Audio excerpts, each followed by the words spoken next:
안녕하세요. 오늘은 종교복음 12번째 부활에 대해서 함께 나눠보도록 하겠습니다. 제목은 부활 후 예수는 생선을 먹었는가 이런 제목을 했는데 이 제목에 많은 것이 내포되어 있죠. 그래서 많은 분들이 이런 질문들을 많이 해요. 그때 생선을 먹었을까 안 먹었을까 하는데 한번 알아보죠. 먹었는지 안 먹었는지.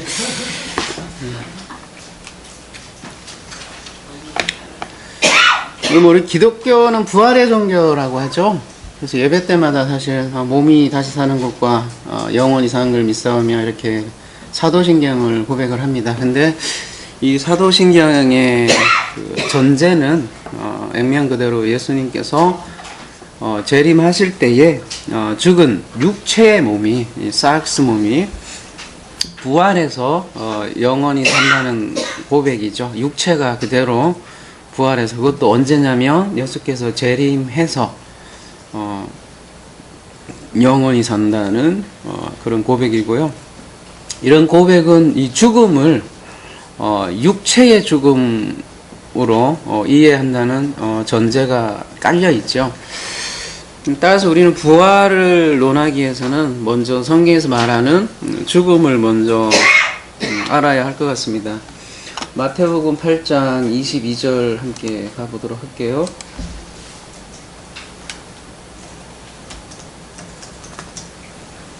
예수께서 가라사대 죽은 자들로 저희 죽은 자를 장사하고 너는 나를 쫓으라 하시니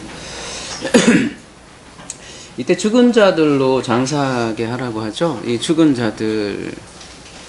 근데 죽은 자들이 죽은 자를 물리적으로 죽은 자들이 송장을 장사할 수는 없죠. 그러니까 지금 마가복음 8장 22절에 죽은 자들이 네크로스로 표현되어 있는 이 사람들은 어떻게 되는 거예요? 육체적으로 살아있는 사람들이에요? 아니면 죽어있는 사람들이에요? 살아있는 사람들이죠.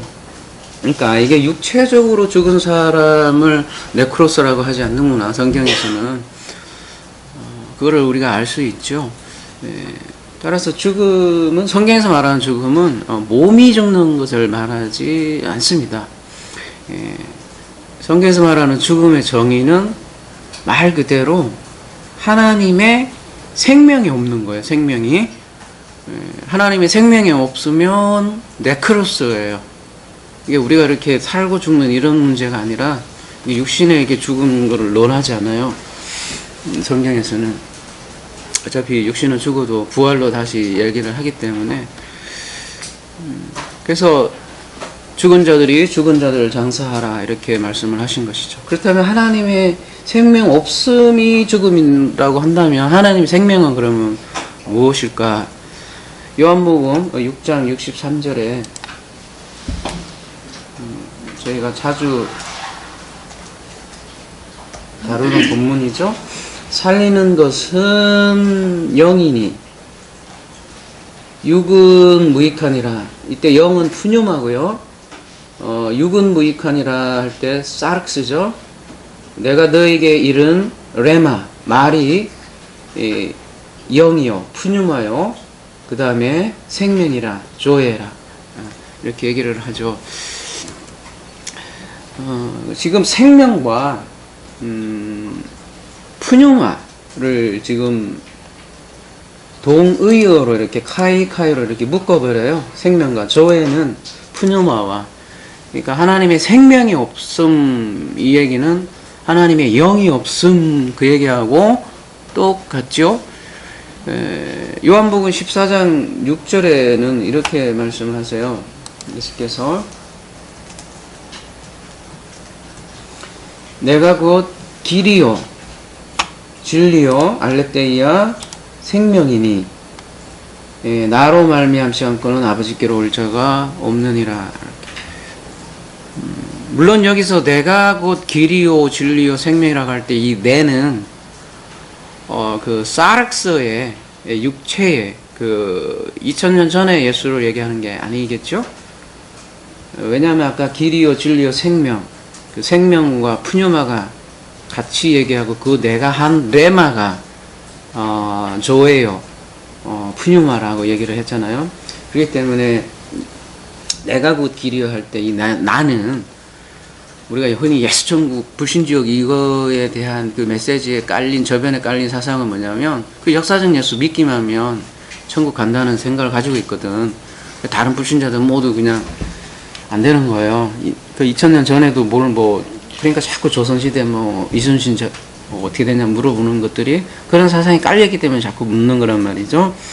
여기서 말하는 내는 그거라는 것이죠. 말씀, 레마로서의 예수를 예수가 하신 그 말이 레마가 길이요 진리요 그 생명이라는 뜻이죠.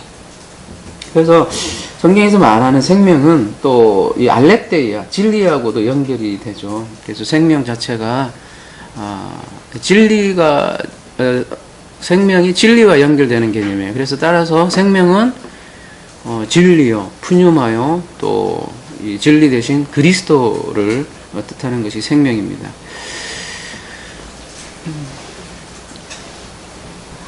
요한복음 1장 1절 보시면요.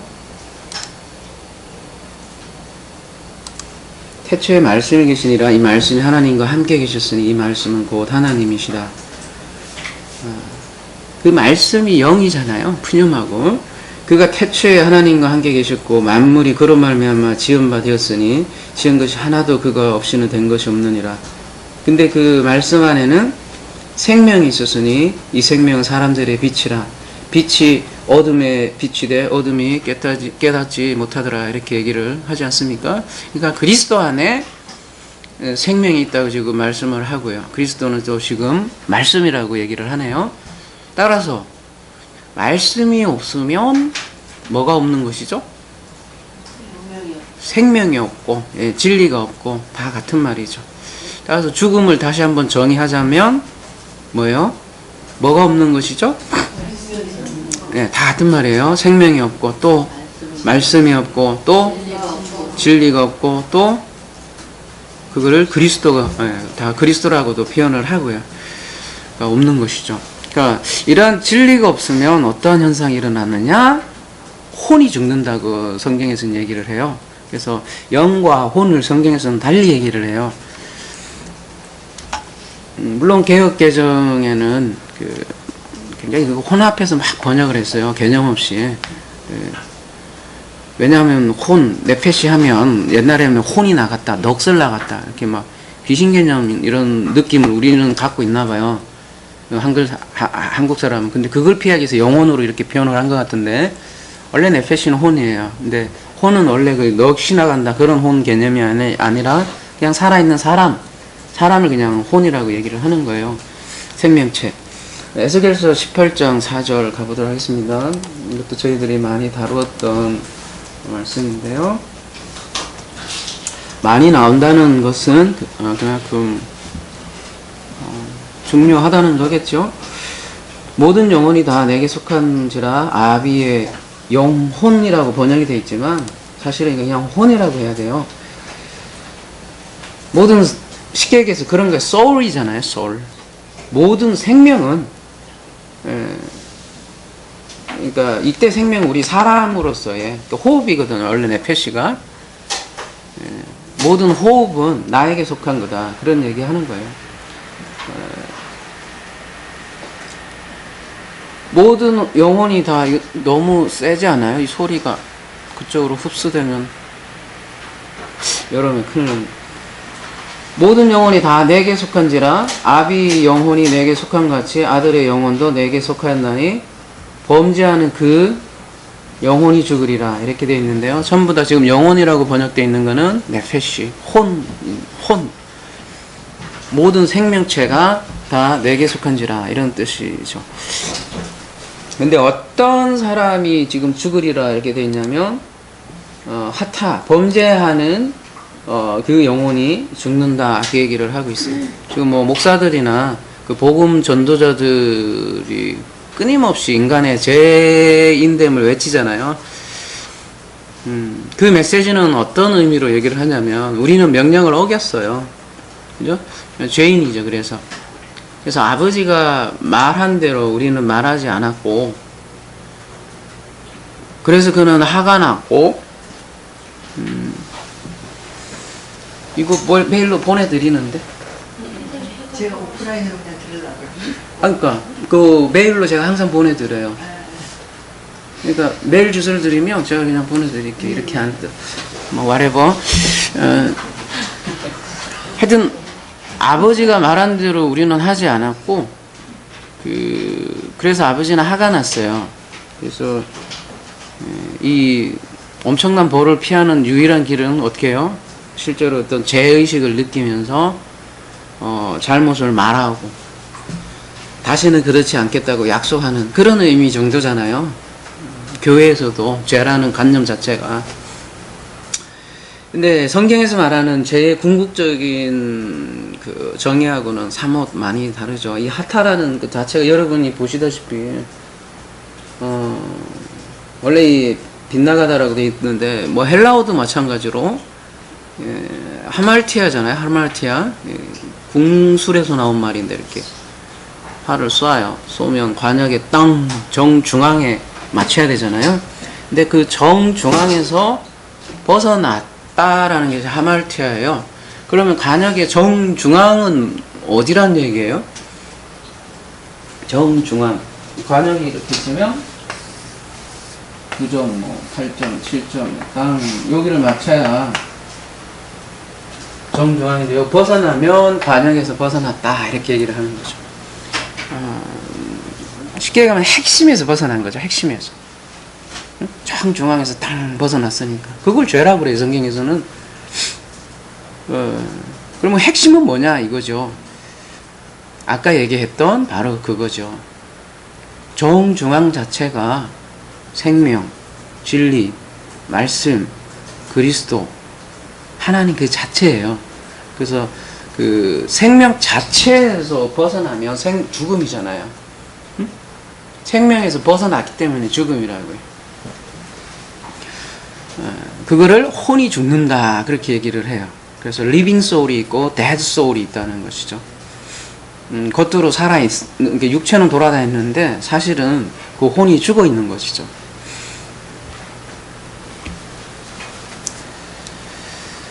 사람은 두 종류의 사람이 있는 거예요. 한 사람은 자기 호흡으로 사는 거고, 네페시가 호흡이라는 뜻이라고 했어요. 또 하나는 하나님의 호흡으로 사는 사람이 있어요.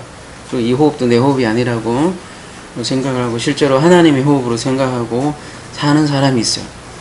이 사람들을 산자라고 하고 성경에서는, 그리고 그 자기 호흡으로 그냥 기식하는 호흡은 네크로스라고 지금 얘기를 하고 있는 거예요. 이 하나님은 이 네크로스를 그러면 어떻게 살리는가? 요한복음에 아까 언어로 얘기하면 어떻게 해요? 어둠에 빛을 비추잖아요. 어둠이란 누구겠어요? 그러면 이 네크로스들이잖아요. 이 네크로스들에게, 어둠에게 빛, 진리 되시는 말씀, 그리스도를 비춤으로써 이 네크로스가 어떻게 된다는 거예요? 살아난다는 것이죠. 이게 성경에서 말하는 부활이에요. 그러니까 부활은 뭐냐? 항상 성경에서 부활을 얘기할 때는 어떻게 표현하냐면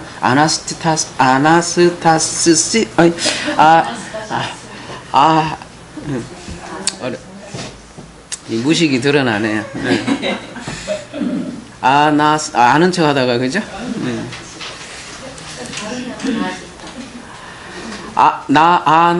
아나스타시스 에크 네크로스. 부활 에크 네크로스.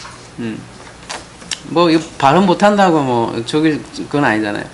부활. 근데 그 부활이 뭐로부터 부활이냐면, 네크로스로부터 부활.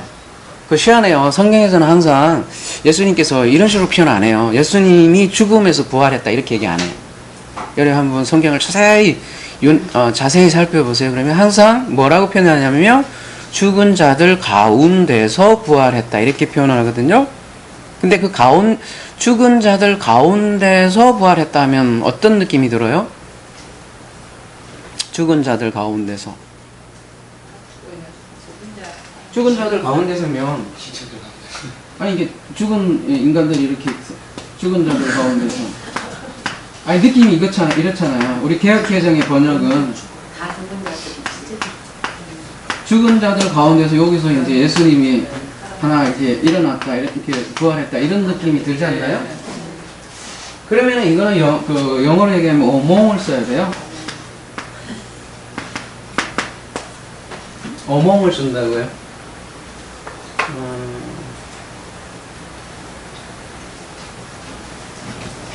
근데 헬라어로는 이 among으로 안 쓰고 from으로 쓰거든요. from. 그러니까 에크르부터 쓰거든요. 한번 보자고요. 이게 굉장히 중요한 말이에요. 제가 지금 얘기하는 얘기는 부활의 실체와 연결이 되어 있고요. 예, 문제 여기 있네요. 왜 이거를 아나버시타시스라고 되어 있을까? 얘도 이상하네, 그죠? 아나스타시스, 좀 되네 이제 아나스타시스. 자, 보세요. 성결의 영으로는 죽은 자 가운데서 부활하여, 여러분이 처음에 이 로마서 1장 4절 말씀 보면 무슨 말인가 싶기도 하죠. 성결의 영으로는 죽은 자 가운데서 부활하고 능력으로 하나님의 아들로 인정되셨으니 곧 우리 주 예수 그리스도라, 이렇게 얘기를 하잖아요. 그러니까 성결의 영으로는, 이게 영으로라는 얘기잖아요. 응? 영으로 부활했다는 거 아니에요? 그죠? 그 다음에 그 영이 어떤 식으로 부활을 했냐면, 에크가 앞에 붙어 있어요. 에크. 예. 에크는 여기 보세요. 전치사가 가장 기본적인 뜻은 뭐뭐로부터예요. 뭐뭐로부터. 뭐뭐로부터. 여기 뭐 원천 이렇게 떠 있는데, 로마서 6장 4절 가볼게요.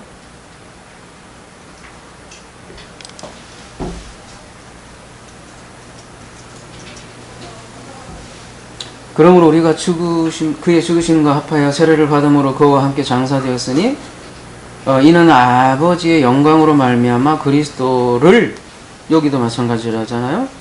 어떻게 해요? 에크 네크로스로부터 죽은 자 가운데서 살리심과 같이 우리를 또한 새 생명 가운데서 행하게 하십니다. 그리스도를 에크네크로스로부터 살리셨다고 이렇게 얘기를 하고 있고요. 로마서 8장 11절,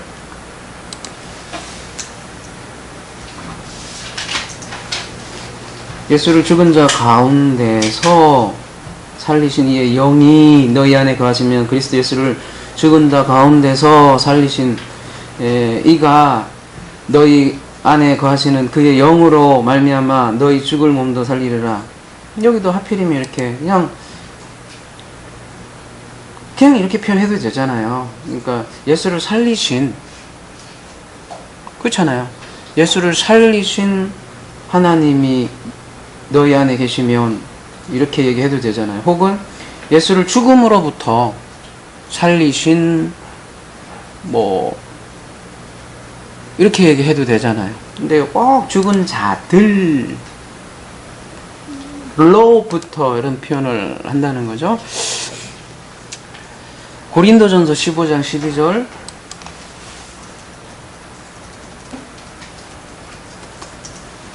그리스도께서 죽은 자 가운데서 다시 살아나셨다 전파되었거늘 너희 중에 어떤 이들은 어찌하여 죽은 자 가운데서 부활이 없다 하느냐. 여기도 똑같은 표현을 하고 있고요. 갈라디아서 1장 1절,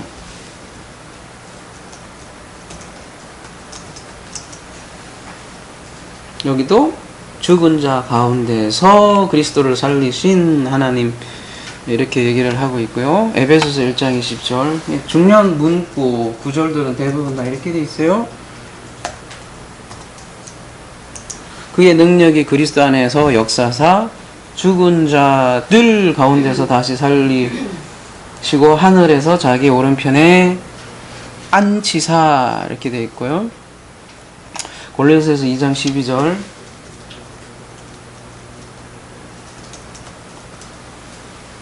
너희가 그리스도와 함께 장사하신 바 되고 죽은 자들 가운데서 그를 일으키신 하나님의 역사를 믿음으로써 말미암아 그 안에서 함께 일으키심을 받으니라.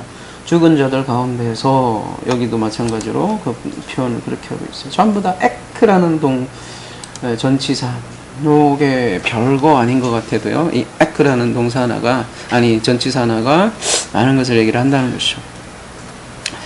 그러니까 부활은 이렇게 에크 네크로스 부활이라는 거죠. 우리가 네크로였어요. 죽은 자들이었단 말이에요. 근데 그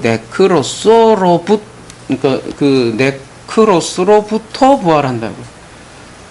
무슨 말이냐면 네크로스던 자들에게 하나님의 은혜의 선물로 그리스도의 영을 갖게 되는 거예요.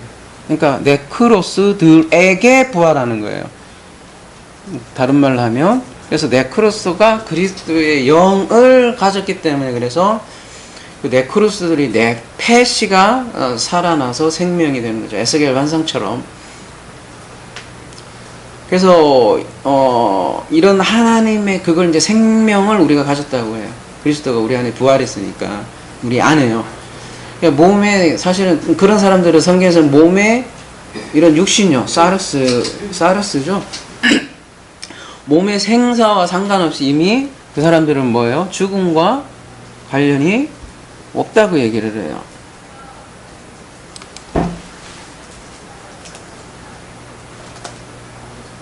몸의 죽음을 얘기한다고 얘기하지 않았어요? 그 교주님들은 항상 자기들이 안 죽는다고 하잖아요. 그 육체가. 저는 절대로 죽습니다. 죽고 싶어요. 갖고 있으면 뭐 어쩌라고. 예수께서 가라사대 나는 부활이요 생명이니 나를 믿는 자는 죽어도 살겠고, 이렇게 돼 있잖아요. 요거 그대로 직역을 좀 하면, 예수께서 가라사대 나는 부활이요 생명이니,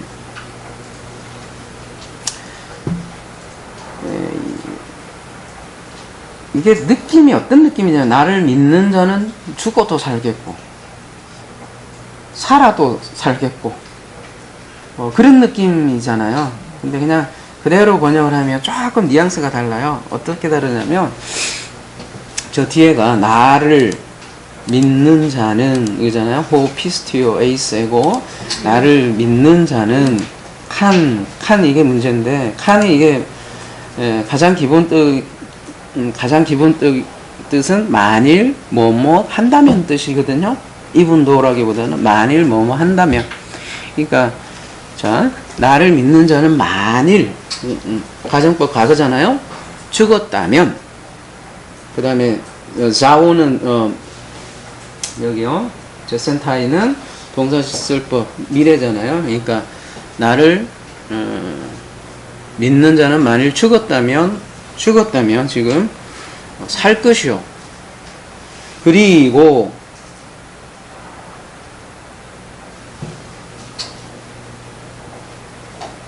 파스, 모든 사람이잖아요. 모든 사람. 지금 현재 분사잖아요. 지금 모든 살아있는 자. 세상 사람들은 두 가지가 있겠죠. 지금 죽어 있는 사람이 있을 거고, 그리고 모든 살아있는 자. 말 그대로, 여러분 그대로 보자고요.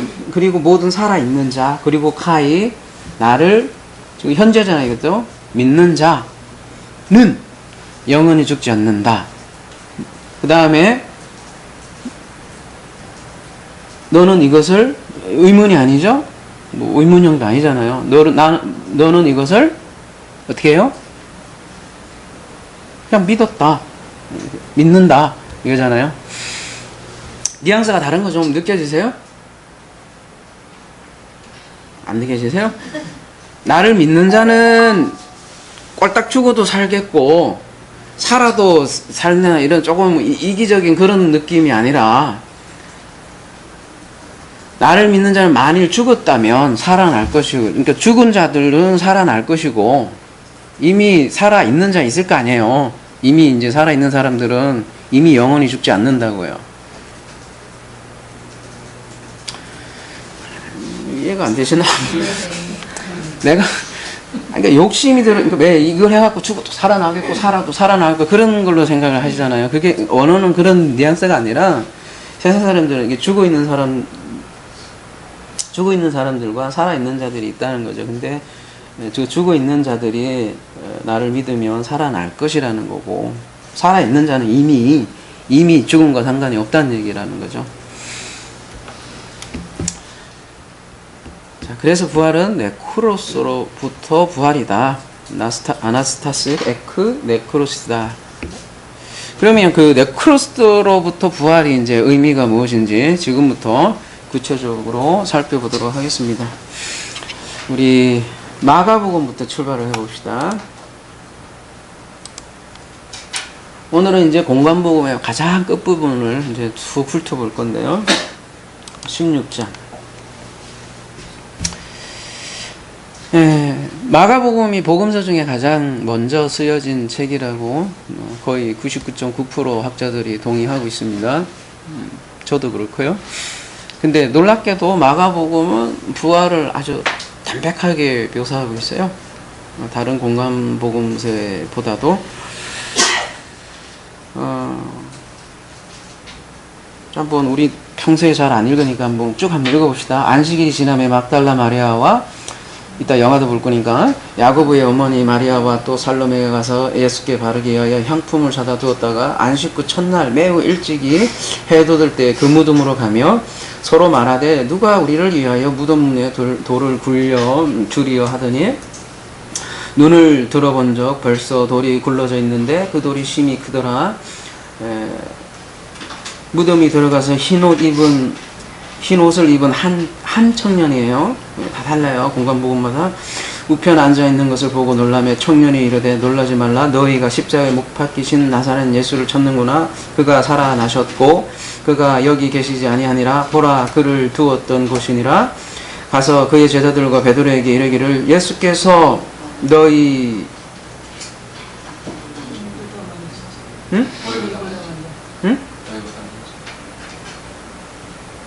너희보다 먼저 갈릴리로 가시나니 전에 너희에게 말씀하신 대로 너희가 거기서 배우리라 하는지라. 여자들이 몹시 놀라 떨며 나와 무덤에서 도망하고 무서워하며 아무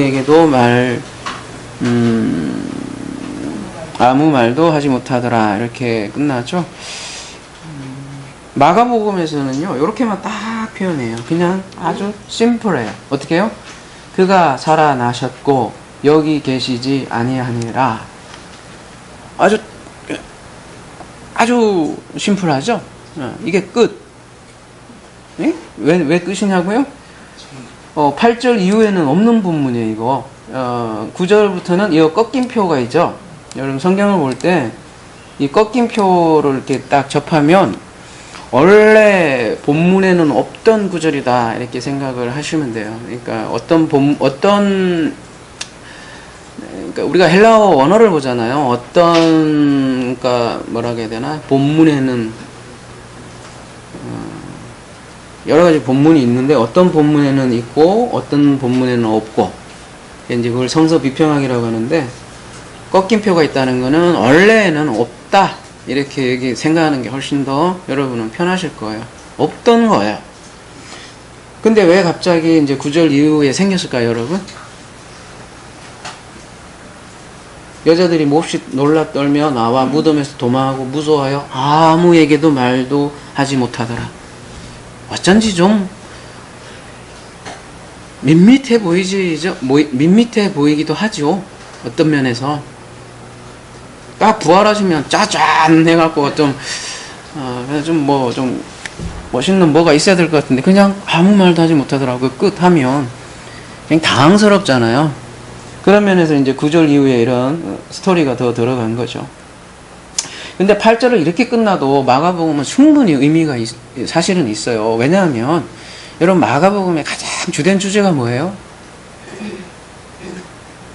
보면 제자들이 상당히 못 알아먹는 부분이 주제가 굉장히 많이 드러나요. 마가복음에서 계속 제자들이 못 알아먹어. 그러니까 나중에는 이제 그 맹인의 눈 뜨는 걸로 하이라이트로 나오잖아요. 이렇게 제자들은 못 알아먹었다. 알지 못했다를 강조하는 게 마가복음이 그 끝까지 이렇게 예수님 부활하셨는데도 이렇게 무서워하고 그냥 끝나는 장면으로 끝나버리죠. 그런 주제로 봐도 이렇게 끝나는 게 사실 뭐 큰 이상 사실은 없거든요. 근데 어떤 사본에는요, 이렇게 결론이 끝나요. 그 9절 이후에 딱 한 절로 더, 이게 다른,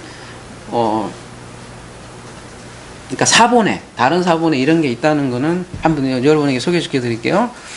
베드로 주변에 있는 사람들에게 전해진 모든 소식들은 급속히 전파되었다. 이 일들 후에 예수 자신도 거룩하고 썩지 않는 영원한 구원의 가르침을 동쪽에서부터 서쪽에서까지 그들을 통해 보내셨다. 맨하고 마가복음은 끝나요. 이게 짧은 다른 사본에 있다고요, 여러분. 그러니까 우리가 지금 보고 있는 본문은 말하자면 후대에 첨가된 본문으로 보고 있는 거예요.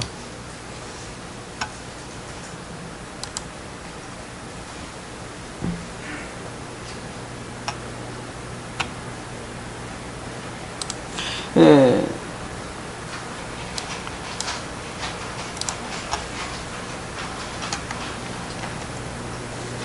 우리가 그래서 보고 있는 개역개정에서 보고 있는 그 마가복음에 의하면, 그걸로 의하면 12절, 그 후에 그들 중 두 사람이 걸어서 시골로 갈 때에 예수께서 뭐래요? 다른 모양으로 그들에게 나타나시니, 이것도 이제 또 거기 간략하게 얘기, 요렇게만 하고 끝나요. 또 다른 거 그렇게 많이 얘기하지 않고, 굉장히 심플하죠. 근데 이 다른 모양은 그러면 어떤 모양일까? 이런 의문이 생길 수 있잖아요. 근데 어디에서 자세하게 얘기를 해주냐면, 누가복음에서 우리의 궁금증을 많은 부분을 또 얘기를 해줘요. 그래서 누가복음으로 한번 가보겠습니다. 누가복음 24장 제일 끝에 이제 좀 16절 가보면, 그들의 눈이 가리워져서 그인 줄 알아보지 못하거늘. 그러니까 예수님이 지금 뭔가 다른 모양으로 나타나셨기 때문에 어때요? 예수를 알아보지 못해요. 쉽게 얘기해서 이렇게 생긴 제가 죽었어요. 육신의 몸으로 부활했어요. 여러분에게 나타났어요. 그러면 여러분이 아무리 제가 요즘 다이어트 해갖고 뭐 살 빠진다고 하더라도 여러분 저를 알아볼 거 아닙니까? 근데 성경 기자는 못 알아봤다고 얘기한단 말이에요. 하여튼 뭔가 다른 모양으로 나타났다는 거예요. 9절부터 다시 한번 가볼게요.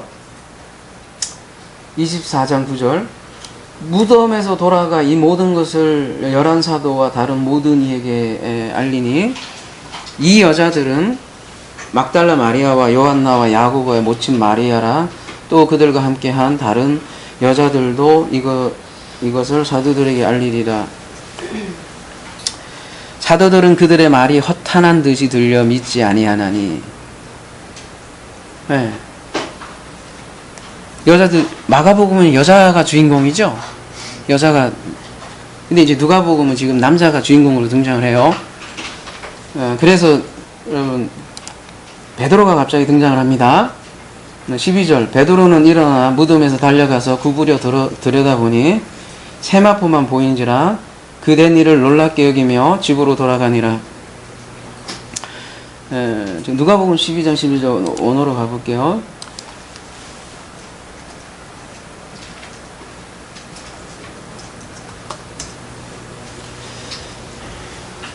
여기 보면 구부려, 이거 별거 아닌 동사, 그러니까 별거 아닌 단어 하나가요, 여러분 많은 걸 말해요. 어떤 사람이 글을 쓸 때요, 여러분 그거를 아실 거예요. 항상 쓰는 단어만 써요. 그거 아세요? 자기의 어휘가 있어요, 사람은. 근데 누구 걸 뺏겼다 하면 티가 나. 사실은요, 뺏겨놨다, 예를 들어서 뺏겼다 하면 티가 나요. 그 사람 문체가 아니라고요. 어감이 다르고. 그리고 그런 거를 뭐라고 하냐면, 논문을 쓸 때 이렇게 그대로 가져오면 저거잖아요. 표절, 뭐 그런 식으로 얘기하잖아요. 어쨌든 어떤 사람이 글을 쓸 때는 자기 어휘가 드러나는 법이거든요. 근데 이 구부려라는 단어가 별거 아닌 것 같지만 여기 한번 보세요. 파랍키터인데, 파랍키터. 원어성구사전으로 가보면 신약에 5분밖에 없는데 누가복음에 딱 요게 하나만 나와요. 여기 딱 하나, 구부려 이런 단어가. 그 다음에 여기 세마포라는 단어 있죠. 이 세마포라는 단어, 이것도 누가복음에 보면 누가복음 24장 12절에 여기 딱 한 번만 나와요.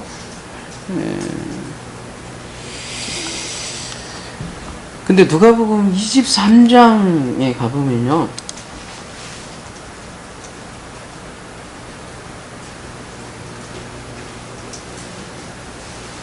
누가복음 23장 53절 가보면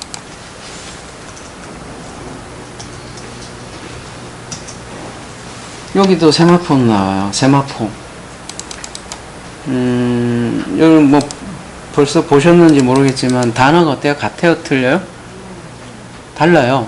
예. 그러니까 누가복음 23장 세마포하고 누가복음 24장 12절의 세마포는 다른 단어로 쓰고 있단 말이에요. 자, 근데 이 세마포, 누가복음 23장에 쓴 세마포, 왜 한 사람인데, 누간데, 왜 다른 단어를 쓸까요? 같은 복음 안에?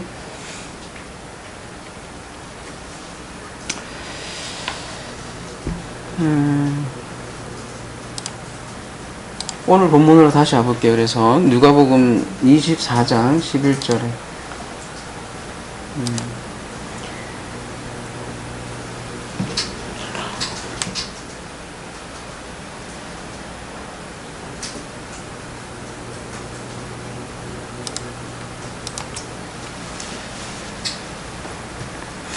여러분 이걸 이해하셔야 돼요. 그 당시 여자들은요, 지금 우리 21세기의 그 여성하고 생각하시면 안 돼요. 그 당시의 여성들은 어떤 사람 취급도 못 받았어요. 쉽게 얘기해서. 여러분 뭐 기분 나쁜지 어쩐지 모르지만, 그래서 증인으로 채택이 안 돼요. 그러니까 그런 면에서 마가복음이 굉장히 순수하죠. 원래 그대로. 그죠? 근데 여기서 이제 베드로가 이제 일어나서 구부려 직접 보는 거니까 베드로가 증인으로 채택됐단 말이에요. 훨씬 더 그 당시 사회면 강력하겠죠. 그리고 지금 이 누가복음 구절은요, 쉽게 이런 거예요. 예수가 유령이 아니라 물질적인 몸을 가진 사람이었다는 문자주의 기독인들의 견해를 매우 잘 대변해주는 구절이 이제 쭉쭉 나와요. 더구나 수제자 베드로가 지금 확인해주는 장면으로 등장을 하기 때문에, 그리고 아까도 말씀드렸죠. 어떤 여러 가지 문체, 이런 특징으로 봤을 때 많은 성경을 연구하시는 분들이 이 부분은 후대에 첨가된 부분이다라고 얘기를 하고 있어요. 그래서 마가복음에 의하면 여자들이 얘기한 빈무덤 이야기가 어처구니 없는 말이었는데, 누가복음에 의하면 훨씬 더 남자에 의해서 확정되는 그런 사건으로 이렇게 입증을 하는 거죠. 근데 이 기사는 조금 앞뒤가 이렇게, 누가복음 24장 자체에 모순이 있어요. 보세요. 누가복음 24장 13절, 그날에 그들 중에 둘이 예루살렘에 25리에 되는 엠마오 하는 마을로 가면서 이 모든 된 일을 서로 이야기하더라.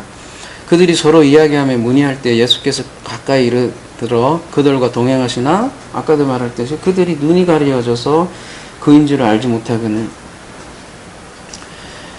이거 너무 기니까 쭉 엠마오 마을 쭉 있잖아요. 그게 쭉 여기 나오다가 이거 다 읽으려면 너무 길어서 점심도 못 먹을 것 같아요. 쭉 여기 가보면 잘 아시잖아요, 여러분.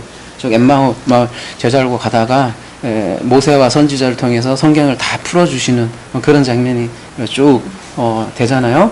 그리고 나서 어떤 말씀이 있냐면 30절에 그들과 함께 음식 잡수실 때에 떡을 가지사 축사하시고 떼어 그들에게 주시니 그들의 눈이 밝아져 그인 줄 알아 보더니 예수는 그들에게 어떻게 한대요?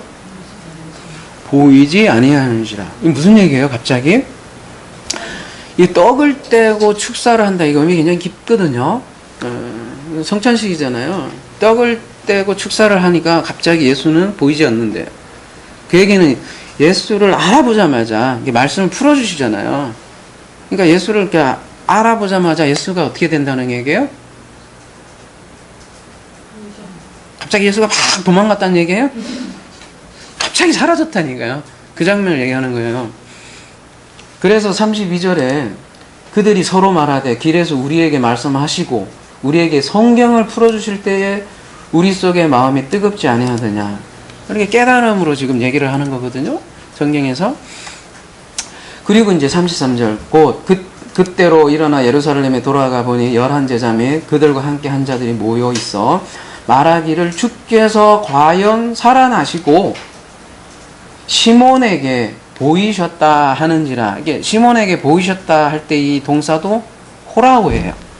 호라오. 뭐 호라오는 여러분 잘 아시죠? 어떤 뜻인지. 이따 뭐 더 자세하게 하도록 할게요. 호라오는.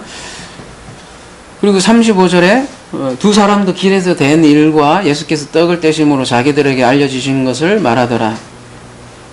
이 말을 할 때 예수께서 친히 그들 가운데 서서 이르시되 너희에게 평강이 있을지다 하시니. 자, 이제 여기서부터 대단히 중요한 이제 구절이 나와요. 37절부터 43절까지 여러분 어디 성경책 있으면 어디 노란 책으로 노란 색깔로 어떻게 팍 표시들 하든지 이렇게 이렇게 여기요 꺾임표를 하시든지 하여튼 37절부터 43절 한번 보세요. 그들이 놀라고 무서워하여 그 보는 것을 영으로 생각하는지라. 예수께서 이르시되 어찌하여 두려워하며 어찌하여 마음에 의심이 일어나느냐. 내 손과 발을 보고 나인 줄을 알라. 또 나를 만져보라. 영은 살과 뼈가 없으되 너희 보는 바와 같이 나는 있느니라.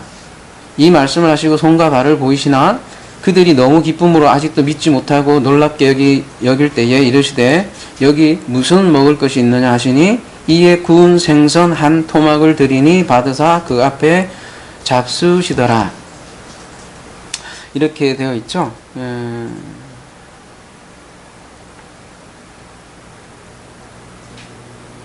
우리 요한복음 4장 24절에 의하면 하나님은 영이시다 이렇게 말씀을 하시잖아요. 하나님은 영이세요. 여러분 영은 뼈와 살이 있어요 없어요? 있을 수가 없어요. 영 개념 자체가. 근데 예수님 지금 뼈와 살이 있다고 하죠. 지금 뭔가 앞뒤가 안 맞아요. 성경 전체 개념과. 그래서 이 누가복음 이런 말씀 때문에 예수님이 지금도 뼈와 어떤 뭐 살을 가지고 하나님 보좌 우편에 앉아 계신다고 지금 생각을 하는 거예요. 그래서 그 뼈와 살을 가진 예수님이 언젠가 구름을 타고 재림하실 거다라는 그런 신앙을 가지고 있죠. 이런 구절 때문에 그렇죠. 하나님 영이신데 그럼 예수님은 하나님 아니신가요? 예수님도 요한복음 1장 1절에 의하면 태초에 말씀이 계시니라. 말씀이라는 건 영으로 계셨다는 거죠. 말씀이 곧 하나님이시니라. 그리고 그 말씀이 육신이 돼요. 우리 가운데 거하심에 우리가 그의 영광을 보니 아버지 독생자의 영광이요 은혜와 진리가 충만하더라 이렇게 말씀하시잖아요. 그 말씀이 육신 되신 분이 예수님이잖아요. 그리고 아까 우리가 얘기했듯이 살리는 것은 영이니 육은 무익하니라 이렇게 얘기하는데 갑자기 예수님의 육은 무익하다 이렇게 얘기했는데 다시 육을 강조한다? 그러니까 지금 요한복음하고 너무 상충돼요. 누가복음은. 그리고 고린도전서 15장 50절 한번 가볼게요.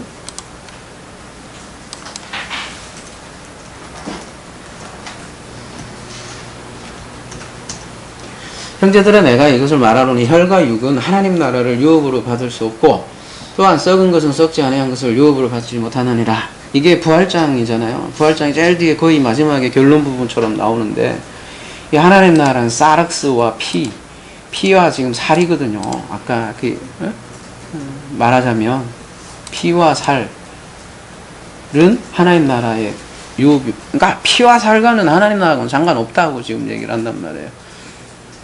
지금 고린도전서 15장 계속 그걸 강조하는 거예요. 부활장이잖아 여기가.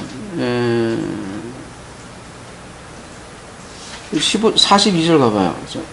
고린도전서 15장이 이거는 좀 잘 보이게 이걸로 볼게요.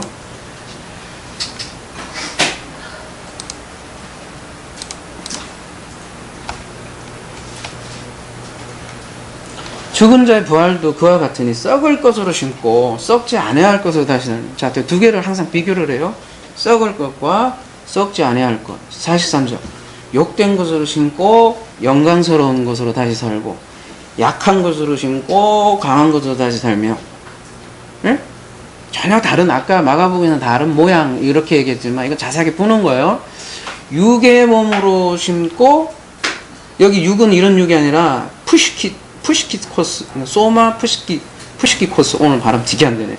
소마 푸시키코스고, 신령한 몸, 소마 푸뉴마티코스, 두 개로 얘기하는 거예요.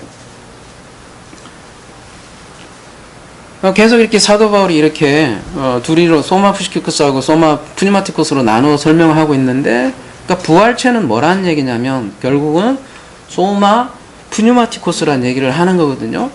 근데 이 소마라는 단어는요, 뭐 오늘은 보지 않았지만 사르스하고는 좀 달라요. 소마는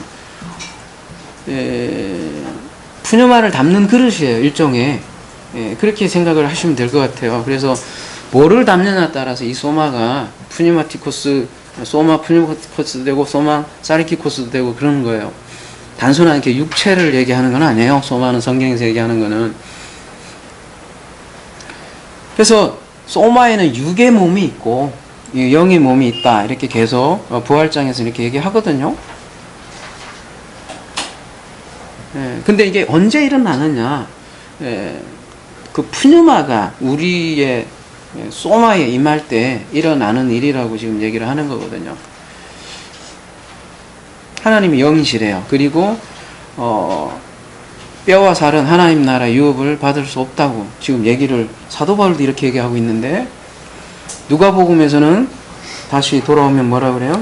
다시 왜 나는 뼈와 살이 있다고 이렇게 얘기를 갑자기 할까요?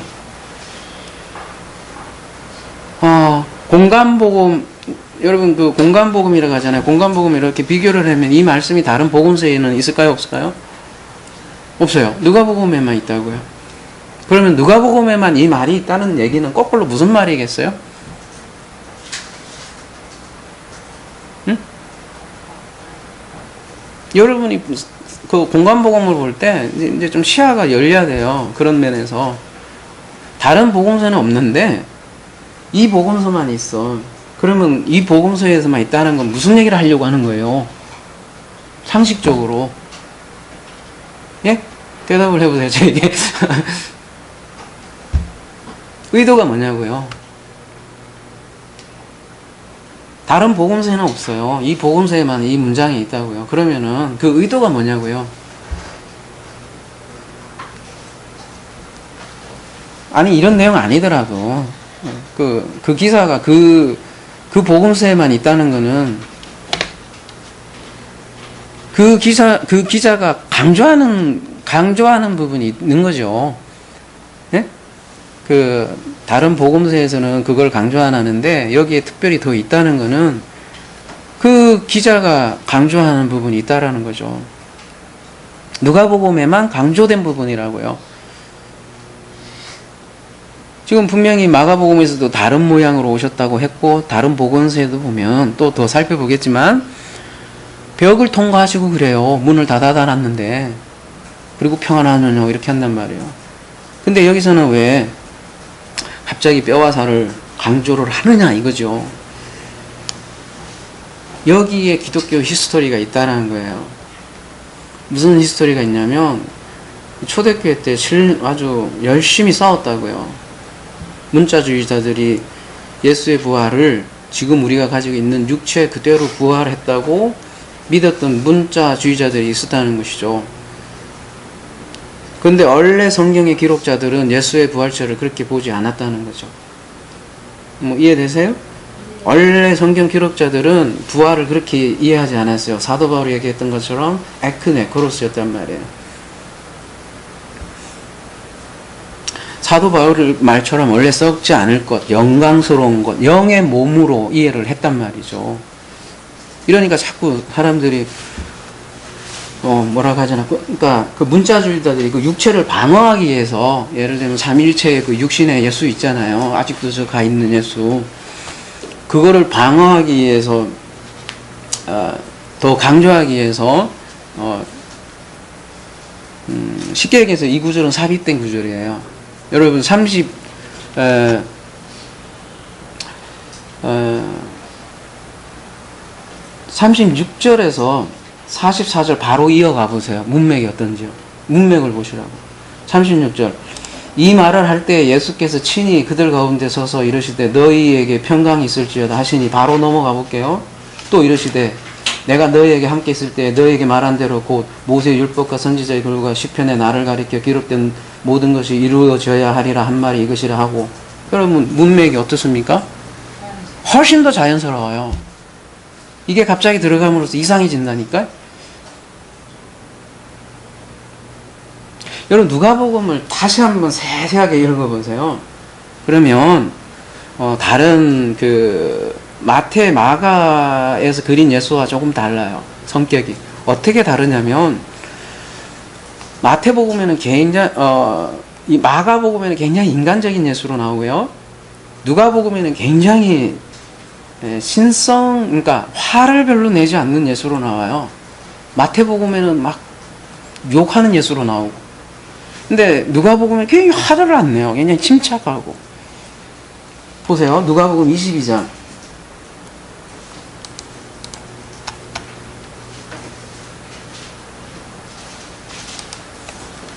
예수께서 나가서 습관을 따라 감난산에서 가심에 제자들도 따라갔더니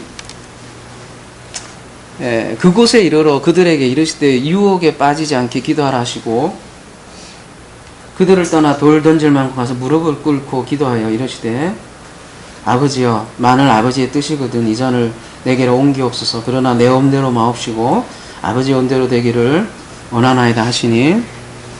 그리고 여기서 유명한 또 문구가 나옵니다. 한번 보세요. 자, 요거요. 요것도 여러분 팍 칠하세요.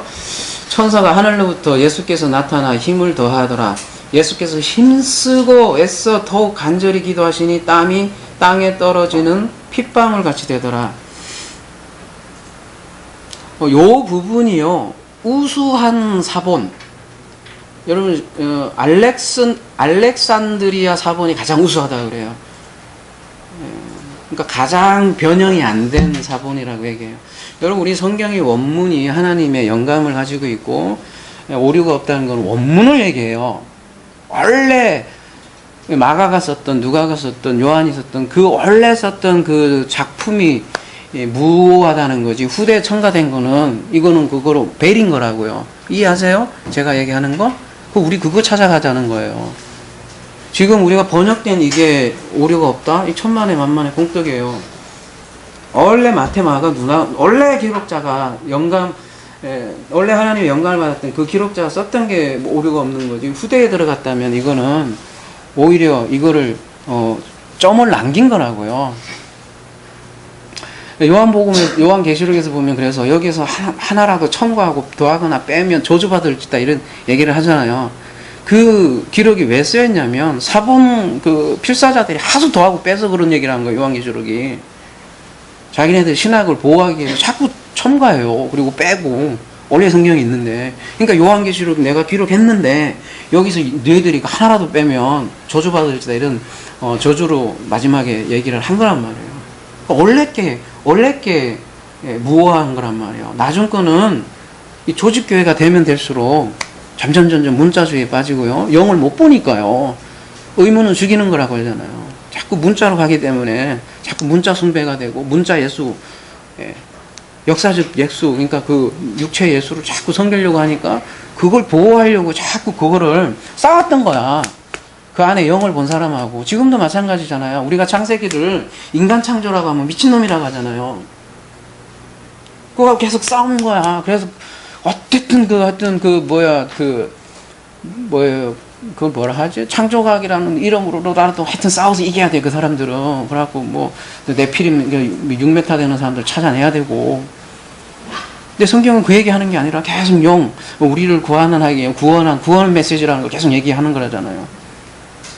지금도 그 싸움이 일어나듯이 그 당시에도 그 싸움이 일어났단 말이에요. 우리 같이 이렇게 얘기하는 사람들이 있으니까 부활이 그런 부활이 아니다. 나에게 임하지 않는 부활이 무슨 의미가 있냐 이런 얘기를 하니까 자꾸 영의 부활을 얘기하니까 그거를 일침을 놓기 위해서 이런 얘기를 자꾸 하는 거죠. 그러니까 누가복음의 전체의 예수님의 그림은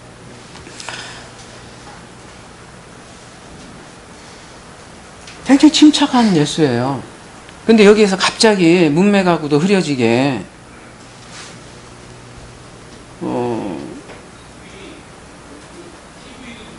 아까 얘기했던 그 알렉산드리아 계열 사본이죠. 여러분 그 사본이라는 게 계열이 있어요. 이렇게 족보가 이렇게 있어요.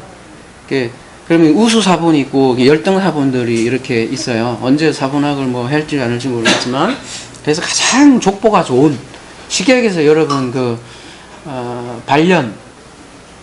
반려동물이라고 하죠. 그 족보가 다 있죠. 뭐라 하지? 반려동물이라 하나? 그러면 혈족이 우수한 애는 이게 피가 안 섞인 거잖아요. 그런 식으로 사본에도 그게 있어요. 이게 피가 안 섞인, 그러니까 깨끗한 사본. 그 인간의 사상이 안 들어간 거. 그런 건 굉장히 어려워요. 생각보다. 우리가 생각하는,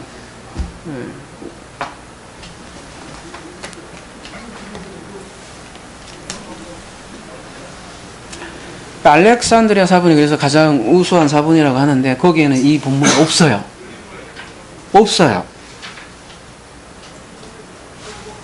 그게 이상하지 않아요? 어떤 사본에는 있고 왜 어떤 사본에는 없냐고요. 가장 우수한 사본이라는 건 이게 없다니까요. 그럼 왜 이게 들어갔느냐가 우리가 생각을 해야 된다는 거야. 뭔가 강조하려고 하는 거란 말이에요. 분명히 첨가한 사람은. 자, 가보세요. 누가복음 22장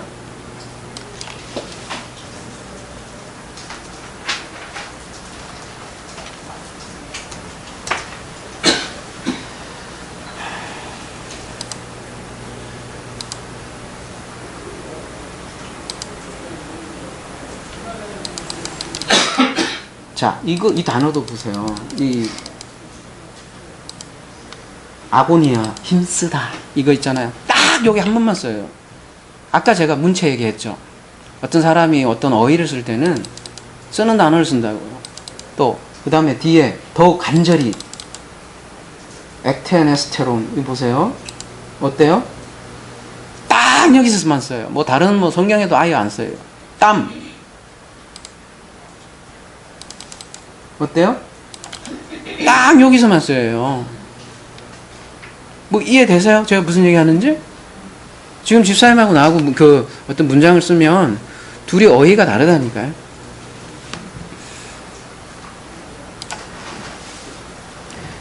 자, 누가복음에 예수님이 얼마나 침착하게 그려져 있냐면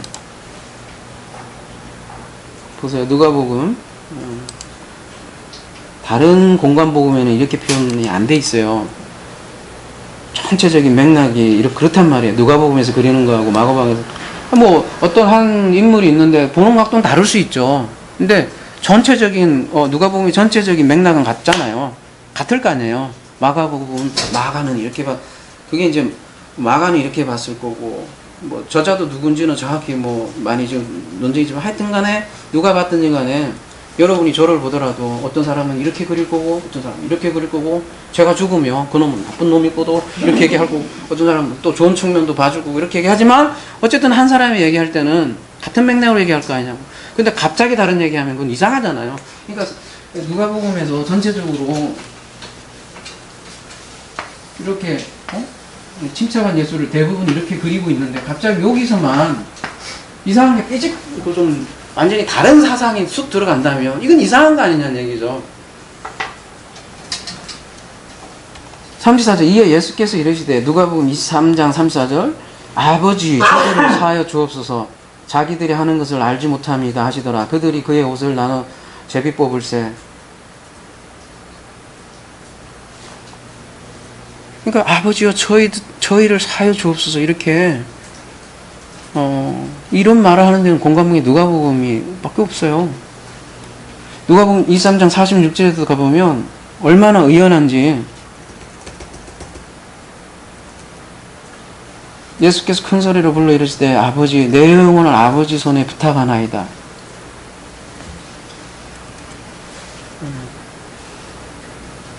다른 공간복음서하고 여러분 진짜 한번 비교해보세요. 훨씬 더 이 자제력을 잃지를 않아요.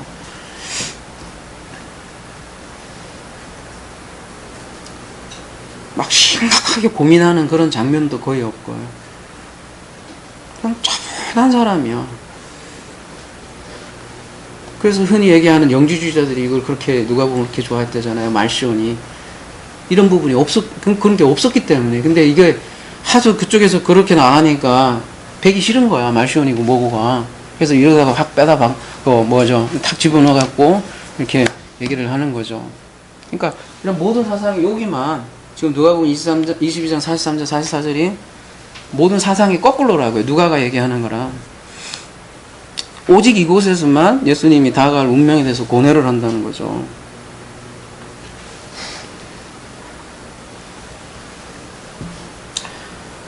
그래서 유독 이 문자주의 교부들이 있죠. 순교자 저스틴, 갈릴리아의 이레네우스, 로마의 히폴리투스가 이 구조를 자주 사용을 언급을 해요. 아까 어디야? 누가복음 여기요. 그러니까 이 구절은 예수님이 완전한 어떤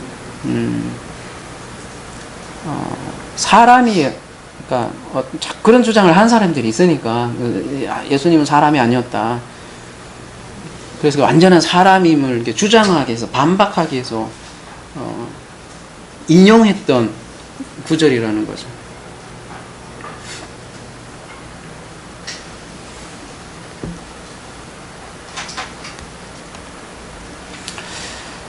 아까 다시 그러면 누가복음 우리가 몇 장이었죠? 아까 부활장으로 다시 돌아와서 여러분 누가복음 24장 37절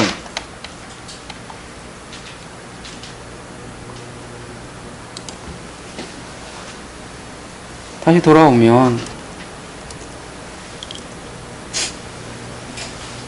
뭐라고 돼 있어요? 그 보는 것을 영으로 생각하는지라. 그래서 너희는 어찌 의심하느냐. 이걸 그들을 비꼬는 거죠. 영으로 생각하는 사람들에게. 응? 영이 아니라 육체다라는 걸 지금 설명하기 위해서 지금 얘기하는 거잖아요. 예. 지금 무서워하는 사람들이 누구겠어요, 그러면? 그렇게 지금 반대 입장에 있던 그때 교회들이 다양한 모습들의 교인이 있다고요. 지금은 장로교, 감리교, 수많은 몇백 개 있잖아요. 마찬가지로 그 당시 교회 공동체도요. 수많은 이렇게 주장하는 분도 있고 저런 분도 있다고 서로 싸웠다고요. 우리가 생각하는 우리가 사도신경을 애우는 그것만 기독교 정통이 아니라 수많은 기독교의 다른 모습들이 있었고 서로 싸웠다고. 영으로 생각하는 사람들을 지금 딱 때리기 위해서 하나 지금 얘기를 하는 거란 말이죠. 그런 교회적인 배경을 이해해야 된다는 거죠. 오늘 제목처럼 그러면 또 더 강조하기 위해서 뭐라고 했냐면 이에 구운 생선 한 토막을 드리니 받으사 그 앞에 잡수시더라. 이렇게 얘기하잖아요. 자, 여러분이 이걸 볼 때마다 이게 도대체 무슨 얘기일까? 왜냐하면 우리가 생각하는 요한계시록을 봐도 모든 진리적인 개념으로 봐도 요한복음을 봐도 모든 게 예수님께서 나에게 영으로 오는 게 진리의 하이라이트인데 여기서는 어떻게 갑자기 또 생선을 먹을까 이런 생각을 많이 하잖아요. 제목처럼 예수님은 생선을 먹었을까요? 하루에 진짜 먹었을까요, 여러분? 토마스 지나면서 막 예수님 기도같이 여성분도 같이 고기 먹고 이런 식을 읽었어요. 아니, 그러니까 그거는 뭐, 요 본문이 그렇게 돼 있으니까. 자, 똑같은 증언, 그러니까 그 부활에 대해서 증언을 한 요한복음으로 가볼게요. 요한복음에서는 먹었는지 안 먹었는지 봅시다. 요한복음 21장 끝에 가서 11절. 시몬 베드로가 올라가서 그물을 육지에 끌어올리니 가득히 찬 큰 물고기가 103마리라 이같이 많으나 그물이 찢어지지 아니하였더라. 예수께서 이르시되 와서 조반을 먹으라 하시니 제자들이 주님이신 줄 아는 고로 당신이 누구냐 감히 묻는 자가 없더라. 예수께서 떡을 가져다가 그들에게 주시고 생선도 그와 같이 하니라. 먹었어요? 먹었단 말이 나와요? 안 나와요? 누구에게 줬어요? 제자들에게 줬죠. 그렇죠? 예수님은 안 먹었죠. 그러면 여기서 떡과 생선은 뭘 뜻하는 거예요? 이게 그냥 단순히 떡과 생선일까요? 제자들에게 뭐 먹은 거잖아요. 그리고 이전에는 예수님 알아보지도 못했어요. 그죠? 다 영적 비밀이 있어요. 153마리 물고기도 그렇고.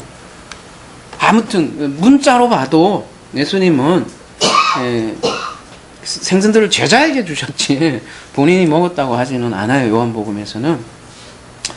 또 하나, 14절에 보면, 이것은 예수께서 죽은 자 가운데서 살아나신 후에 세 번째로 제자들에게 나타나신 거라, 이렇게 얘기를 한단 말이에요. 만약에 말이에요, 저같이 이렇게 생긴 육체로 만약에 이렇게 손과 발이 다 뚫려갖고 나타났어요. 그러면 왜 세 번째로 나타나셔요? 제자들과 항상 함께 있어야지. 어디 가서 숨어 있다가 나왔다 그럴 거냐고요. 세 번째 나타났다 이렇게 돼 있단 말이에요. 이해되세요? 제 말이요? 육체면 왜 자꾸 특별할 때만 나타나냐고요.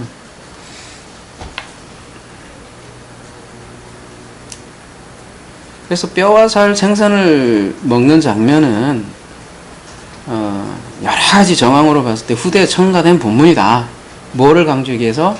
육체의 부활을 강조하기 위한 후대 첨가 본문이다. 근데 여러분이 이제 의심이 들 거예요. 저에 대해서. 그러면 이제 여러분이 가지고 있던 마지막 히든 카드까지, 그러니까 마지막 보루까지 흔들어 버리니, 지금 성경까지 제가 흔들어 버리니 어쩌면 좋아요. 저는 업문을 강조하는 거예요. 업문. 훼손되지 않은 업문. 근데 그 업문을 정말 성경 전체적인 관점으로, 진리적 관점으로 보면 그 업문이 보여요.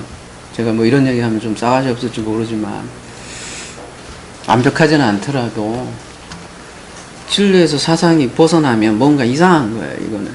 다른 영이 들어가 있는 수도 있다는 말이죠. 성경의 전체 문맥과 맞아야 됩니다, 여러분. 사도 바울이 얘기한 거랑 맞아야 되고. 죽은 자로부터 부활했어요. 죽은 자는 제자들을 말하고 제자들에게 푸념하러 오신 거예요. 썩지 않는. 그런 사람들을 소마 푸념마티코스라고 해요. 그래서 예수님께서 자신은 뼈와 살이 있다고 지금 얘기한 거. 그러니까 여러분, 그러면 만약에 이게 제가 얘기한 대로 삽입된 게 아니라고 한다면, 진짜 만약에 삽입된 게 아니라고 한다면, 그럼에도 불구하고 우리는 그러면 그 뼈와 살을 그렇게 얘기하시면 안 돼요.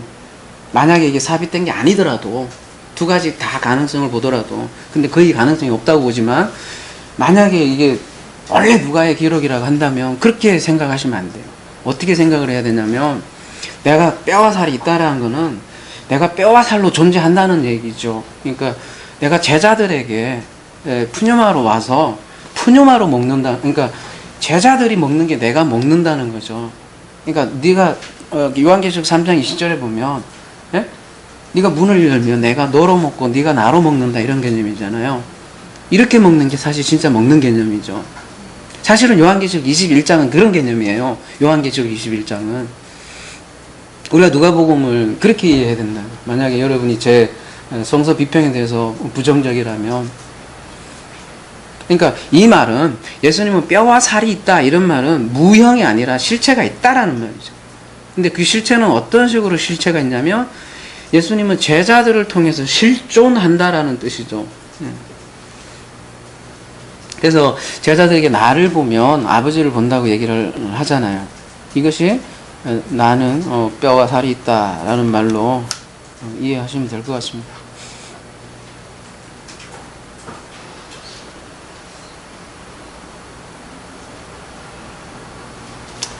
누가복음 24장 다시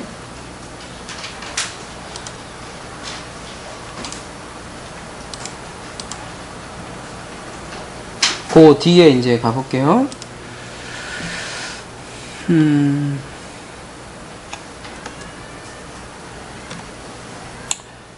또 이르시되 내가 너희와 함께 있을 때 너희에게 말한 바 곧 모세의 율법과 선지자의 글과 시편의 나를 가리켜 기록된 모든 것이 이루어져야 하리라 한 말이 이것이라 하고, 이에 그들의 마음을 열어 성경을 깨닫게 하시고. 그러니까 굳이 요 구절 없어도요 문맥이 전혀 지장이 없다고 여러분. 응?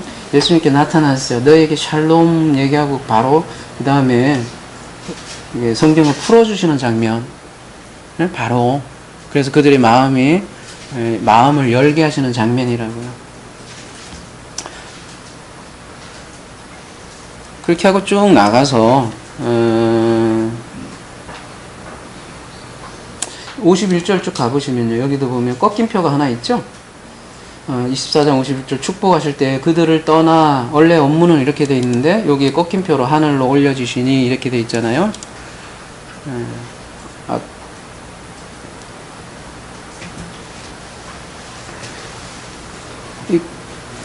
그러니까 육체로 승천했다는 걸 이제 강조하려는 표현이겠죠. 마태복음으로 한번 넘어가 볼게요. 마태복음 27장.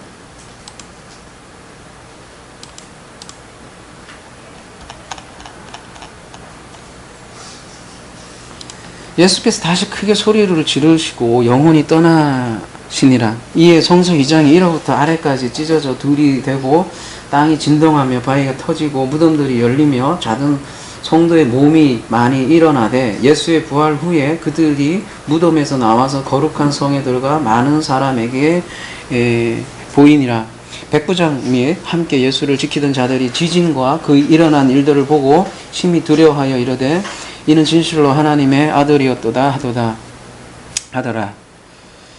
마가복음에는 이 어떻게 기록되어 있었어요? 아까 마가복음에는 아주 심플하게 기록되어 있어요. 어떻게 되어 있냐면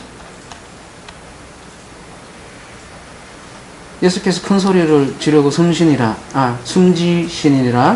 38절 이에 성소 휘장이 1호부터 아래까지 찢어져 둘이 되니라. 그리고 굉장히 담백하죠. 근데 마태복음은 어때요? 휘장 찢어지는 것뿐만 아니라 뭐라고 그래요? 요 52절 53절이 더 들어갔는데요. 무덤이 열리며 자던 성도의 문이 많이 열리고 예수의 부활 후에 그들의 무덤에서 나와서 거룩한 성에 들어가 많은 사람에게 보이니라. 위에는 또 땅이 진동하고 바위가 터진다, 이렇게 알 수 없는 표현들이 나오죠. 힘들게 하는 그런 본문이 나오고, 어느 목사님에게 물어봐도 묵묵부답 얘기를 못하는 그런 구절이죠. 근데 문자 그대로 말하자면 이렇게 바위가 터지고 무덤이 열려서 돌아다녔어요. 그래서 한두 사람도 아니네 보니까 많은 사람들이 돌아다녔다면 어때요, 여러분? 지금으로 얘기하면 어디에 기록되겠어요? 적어도 뉴욕타임즈 탑 기사일걸요? 적어도 지금이면.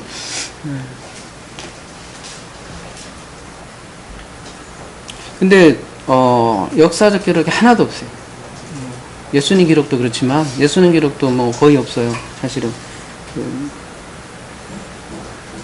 요세푸스에 참 조금 있는데 그것도 뭐 그냥 조금이에요. 그리고 또 예수 이름이 한두 사람 이름도 아니고 아무튼 이 수많은 예수님 혼자도 지금 역사적 기록 찾기도 힘든데 이 수많은 사람들이 이렇게 뭐 이렇게 진짜 무덤 서서 돌아다녔고 그랬다면 분명히 역사적 기록이 남았을 때 하나도 없다고. 하나도 없어. 그래서 오늘 대부분 부활한 사람은 오직 예수님 한 분이라고 이렇게 얘기를 하잖아요. 근데 성경에서는 이렇게 부활한 이 53절은 분명히 예수의 부활 후에 예수님이 죽을 때 이렇게 부활한 게 아니라 분명히 부활 후에 이렇게 돼 있단 말이에요. 그러니까 예수님 먼저 부활하시고 나서 그 다음에 일어난 현상들을 지금 얘기를 한단 말이에요. 그리고 이렇게 부활했으면 그 사람들이 그 부활한 사람 또 어디로 갔어요 그러면? 예? 2000년에 부활했어요. 그래서 막 돌아다녀 예루살렘에. 아니 고린도전서에 말대로 썩지 않는 거라며 부활이. 그리고 그 몸이 완벽한 몸이면 지금도 살아 있어야 될 거 아니에요. 어디가 있어요 도대체? 다시 죽었나? 그럼 그게 부활이에요? 아니 그 육체적 그런 식으로 그런 거라며. 그래서 누구예요 그러면 이 무덤에서 나와서 돌아다니는 사람들은 누구를 얘기하는 거예요? 응? 바로 그 네크로스들인 살아난 제자들이 돌아다니는 거죠. 지금 네크로스로부터 그래서 부활하는 거예요. 무덤으로부터 부활했다고요. 무덤으로부터.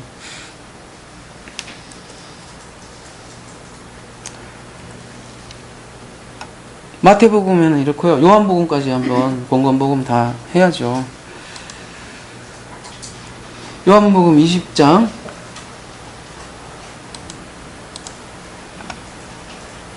11절 마리아는 무덤 밖에 서서 울고 있더니 울면서 구부려 무덤 안을 들여다보니 흰옷 입은 두 천사가 예수의 시체에 뉘었던 곳에 하나는 머리편에 하나는 발편에 앉았다. 자, 아까는 누가복음은 몇 천사였어요? 한 천사였죠. 여기는 또 두 천사예요. 그럼 뭐가 맞아요? 이런 질문 하시는 분들도 많은데 누가 맞아요? 네? 왜 달라? 이거 뭘 얘기하는 거야 도대체 성경은?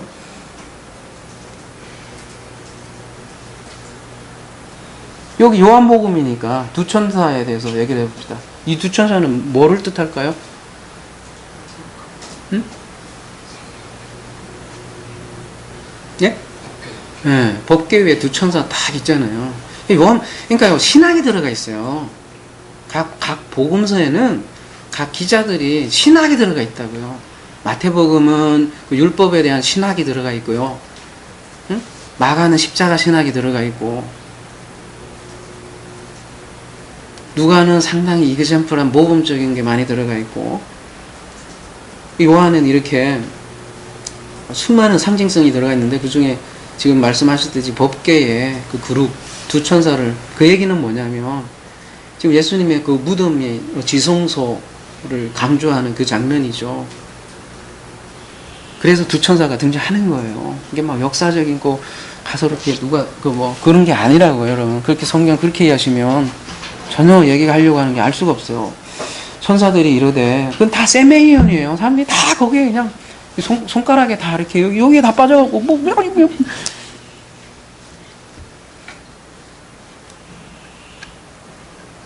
이런 그림이 있으면 그림이 얘기하는 걸 봐야지. 저 손가락에 10개네. 야, 그거 아니잖아요. 지금도 봐도 모르겠지만 그 천사들이 이러되 여자여 어찌하여 우느냐 이러되 사람들이 내 주님을 옮겨다가 어디 두었는지 내가 알지 못함이니이다. 이 말을 하고 뒤로 돌이켜 예수께서 계신 것을 보았으나 예수인 줄을, 여기도 뭐래요? 알지 못하잖아요. 여기도 예수님인지 알지 못하는 거예요. 그래서 뭐라고 돼 있냐면 예수께서 이르시되 여자여 어찌하여 울며 누구를 찾느하시니 마리아는 그가 누구인 줄 아는데요? 왜 하필 또 동산직인 줄 안다고 이렇게 표현을 했을까요? 이건 또? 나무 이렇게 그 동산을 정원을 관리하는 뭐 그런 사람처럼 보였나요? 이거는 왜 이런 표현을 했을까요? 요한은? 응? 뭘 얘기하고 싶은 게 있는 거예요. 부활을 통해서. 어떻게 해요? 그렇죠. 에덴 동산 회복. 예수님께서 지성소에 딱 부활하셔서 그 우리를 에덴 동산을 회복하겠다는 그런 메시지가 들어가 있잖아요. 그래서 각 복음제 기자들이 좀 표현들이 다 다르다고요. 아, 여러 그림이 있으면 이리도 보고 저리도 보고 얘기할 수 있죠.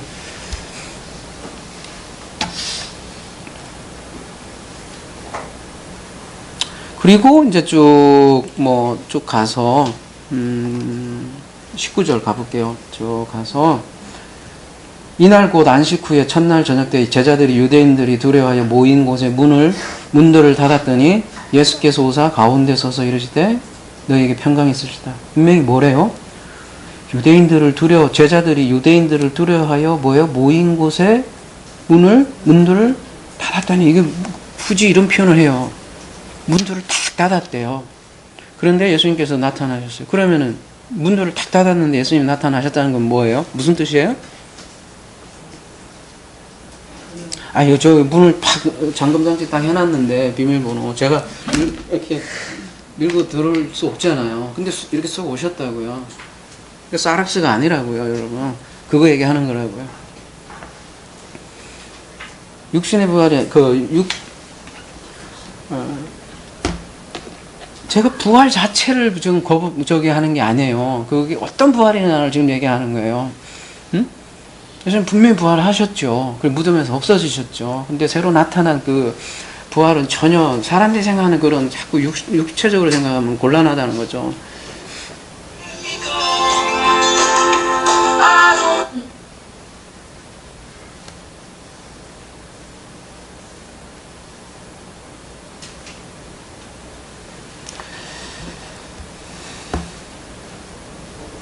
이 중요한 순간에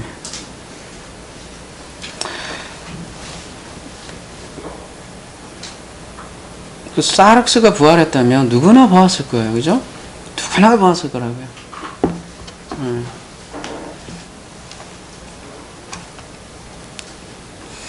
요한복음 20장 20절을 그래서 넘어가 보면 이 말씀을 하시고 손과 옆구리를 보이시니 제자들이 주를 보고 기뻐하더라. 또 이제 이런 표현이 있으니까 또 헷갈리게 되죠. 근데요, 24절 가봐요. 12 제자 중에 하나로서 디두모라 불리는 도마는 예수께서 오셨을 때 함께 있지 아니한지라. 아까 이제 문이 닫혔는데 왔었는데 그때는 도마가 없었던 모양이죠. 근데 이제 도마가 있을 때 다시 예수님께서 오셨어요. 다른 제자들이 그에게 이르되 우리가 지금은 이제 도마가 없을 때를 얘기하네요. 그 다음에 25절 다른 제자들이 그에게 이르되 우리가 주를 보았노라 하니, 이때 보았노라도 호라오예요. 도마가 이르되 내가 그의 손에 못자국을 보며 내 손가락을 그 못자국에 넣으며 내 손을 그 옆구리에 넣어 보지 않고는 믿지 않겠느라 하니라. 이렇게 얘기를 하고요. 여들에 지나서 제자들이 다시 집 안에 있을 때에 도마도 이때는 이제 함께 있었네요. 그리고 또 문이 이때 딱 닫혔어. 예수께서 오사 가운데 서서 이르시되 너에게 평강이 있을지어다 하시고 도마에게 이르되 내 손가락을 이리 내밀어 내 손을 보고 내 손을 내밀어 내 옆구리를 넣어보라. 그리하여 믿음이 없는 자가 되지 말고 믿는 자가 되게 하라. 이런 얘기 나오죠.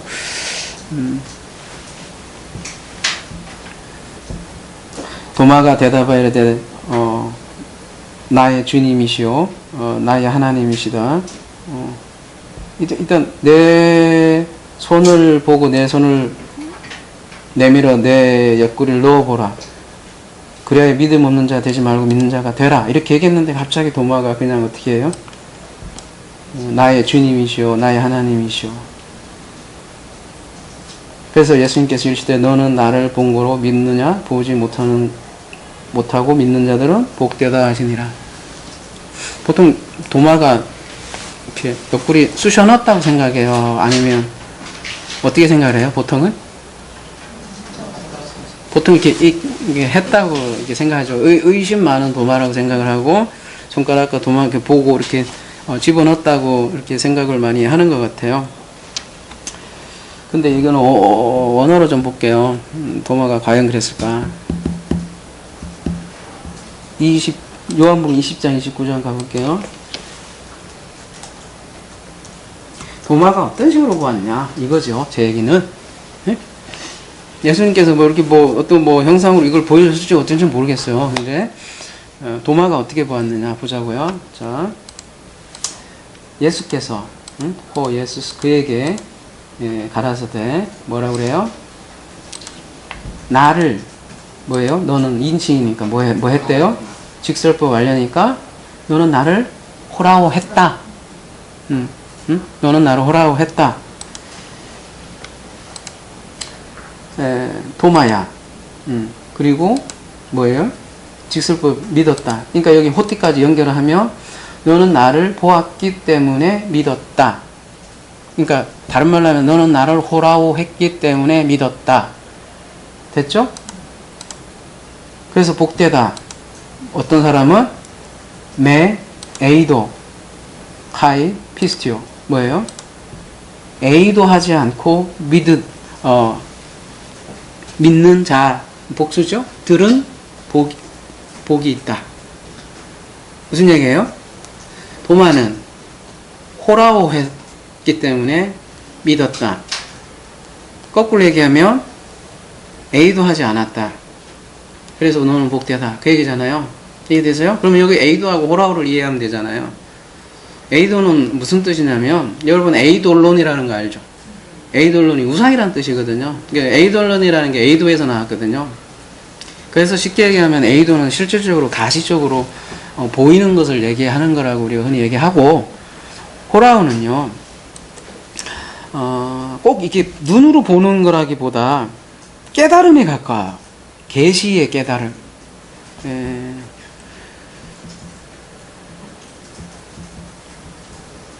그래서 도마도 사실 손가락을 옆구리에 넣어 본 것이 아니고 바로 고백을 한 거예요. 예수님은 도전했죠. 그래 너 나 보고 믿을래? 이렇게 얘기를 했는데 도마는 안 그랬죠. 깨달은 거죠. 호라오 했죠. 그래서 고백을 한 거죠. 대단한 고백이에요. 최고의 고백이었어요. 다른 어떤 서신서 복음서보다도 주시며 나의 데오스다 하나님이다 이렇게.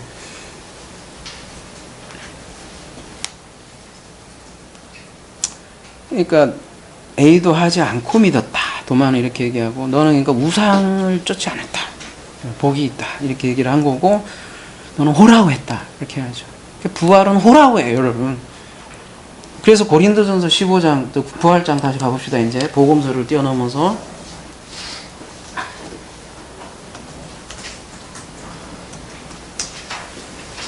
사도 바울이 이제 부활에 대해서 얘기를 했잖아요.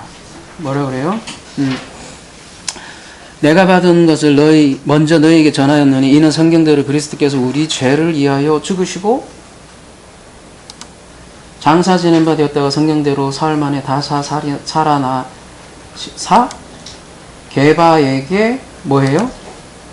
호라오 하시고 또 12제자에게와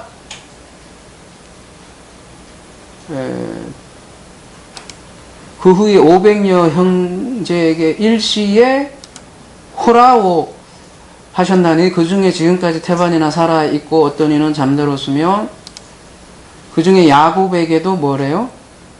호라오 했으며 그 후에 모든 사도에게와 중요한 건 이거예요. 사도 바울이에요. 다른 사람이 만약에 호라오가 직접 본 거라면 말이 다를 텐데 마지막 8절은 누가 봤다는 거예요?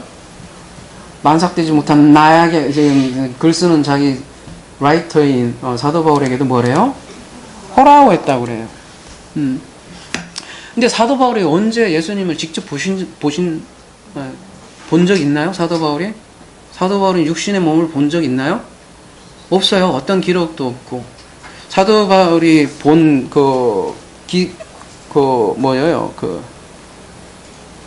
봤다는 기자는 사도행전이잖아요. 사도행전 9장에 가보면 뭐라고 됐어요? 한번 가봅시다. 어떻게 봤는지. 사울이 길을 가다가 다맥색에 가까이 이르러 호련히 하늘로부터 빛이 그를 둘러 비추는지라 땅에 엎드려져 들음에 소리가 있어 이르시되 사울아 사울아 네가 어찌하여 나를 박해하느냐 하시거늘 대답하여 주여 누구시니까 이르되 나는 네가 박해하는 예수라. 너는 일어나 시내로 들어가라. 네가 행하는 것을 내게 이를 자가 있느니라 하시니.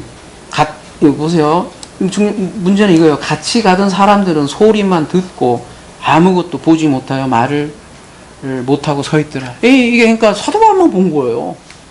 희한하지. 하늘에 빛이 비쳤는데 다른 사람은 떼오마이라고 지금 떼오마이, 떼오레오 뭐 다 이렇게 보다 직접적이 보는 걸로 여긴 단어가 써 있어요. 호라우도 아니고 여기는 진짜로 못 봤다는 거예요.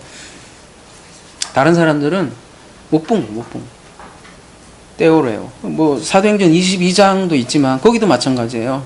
조금 다른 표현으로 돼 있긴 하지만 오늘은 그냥 복잡하니까 그냥 넘어갈게요. 아무튼 다른 사람은 못 본 거예요, 예수님은. 그러니까 사도 바울만 봤다는 거예요. 그건 무슨 얘기예요? 육체적인 에이돈이 아니라 호라오했다는 거예요. 사도 바울만 갑자기 계시를 받은 거죠.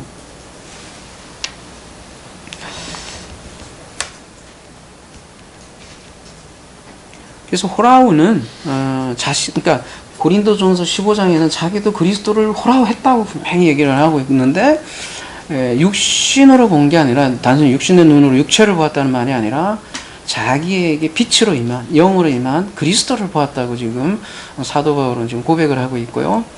이거에 바로 네크로스로부터 부활했다고 그렇게 얘기를 하는 그러니까 부활의 실체가 바로 이러한 거죠. 부활의 실체는 그러니까 그리스도로 인하여 살아난 제자들. 그래서 마태복음에서 부활이 그러니까 바위가 터졌다 이런 표현들은 죽은 그 자들인 그 무덤들이 터지고 그 안에 이제 예수께서 거하시는 장면을 각각 그린 것이죠. 묵시 언어죠.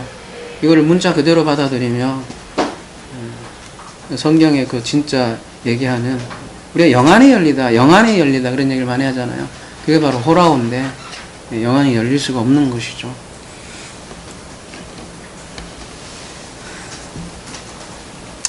그러니까 네크로스들에게 영으로 임해서 네크로스들이 살아나는 것이에요. 네.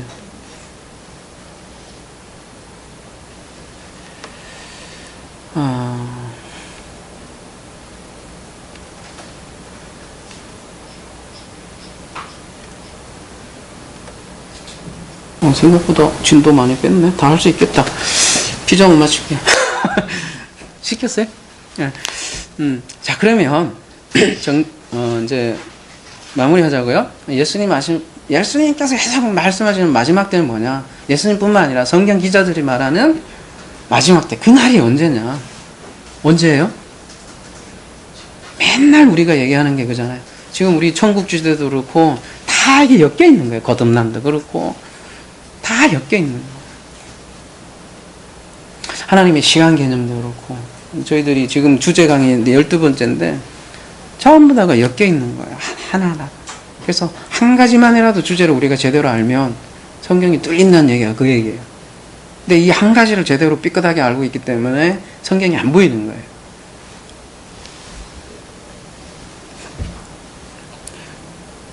그 거듭 말씀하시지만 그 마지막 때는 성경에서 말하는 종말은 바로 지금이라는 거예요. 예수님께서 이미 오셨고 그 영으로 임하는 그때가 바로 지금이라는 거죠. 그거를 나팔분다고 그래요. 성경에서 나팔분다라는 거는 왜요? 나중에 뭐 어떤 사람은 뭐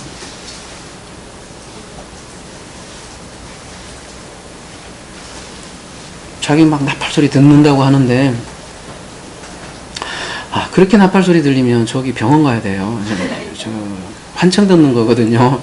그렇게 듣지 마시고 성경에서 나팔을 분다는 건 복음이 들려진다는 얘기예요. 복음이 그 복음이 들려질 때 우리가 부활한다는 얘기예요.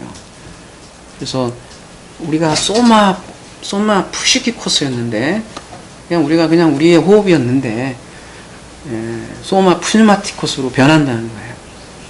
사실은 우리가 거듭남, 부활, 승천, 성령 강림, 예수 재림 이거를 교리적으로 다 이렇게 역사적으로 이렇게 평행 쪽 이렇게 쭉 이렇게 교리를 그렇게 보잖아요. 이렇게. 네? 거듭난 이 순서를 다 따져가면서 그 다음에는 이제 거듭났으니까 또 성화해야지. 이렇게 쭉 이렇게 갈려놓잖아요. 근데 성경에서는 그렇게 얘기하지 않고 어떻게 해요? 사실은 동시에 이루어져요. 지금 여기에서 바로 나에게 부활이 이루어지면 그걸 우리가 거듭나는 거고요. 그러면 이미 어디에 가 있는 거예요? 승천되었다라고 얘기를 해요. 에베소서 2장 6절에는. 그러면 예수님은 어떻게 된 거예요? 오신 거예요. 예수님이 어떻게 오셔요? 영으로 오셨으니 성령 강림하신 거죠. 이거 찢어지지 않는다고요. 한 방에 이루어지는 종합 선물 세트예요. 찔끔찔끔 주시는 하나님이 아니고 한 방에 천지개벽하는 게 부활이요 생명이라고요. 하나의 은혜라고요. 그래서 이러한 영광을 미리 보여준 게 어디에서 보여주셨어요? 변화된 사건에서 미리 보여주신 거죠. 물론 이제 겉으로는 어때요? 얼굴이 해같이 빛나고 옷이 빛과 같이 휘어졌더라 이렇게 표현을 하죠. 그게 이제 변형되었다 이렇게 표현을 하죠. 근데 로마서 12장 2절에는요 똑같은 표현으로 그 똑같은 단어로 이렇게 표현을 해요. 그게 변형인데요. 이 단어죠. 이 단어가 저기 변화산 기사에 쓰이는 건데 그 똑같은 단어를 변형을 이렇게 어떻게 얘기하면요. 너희는 이 세대를 본받지 말고 오직 마음을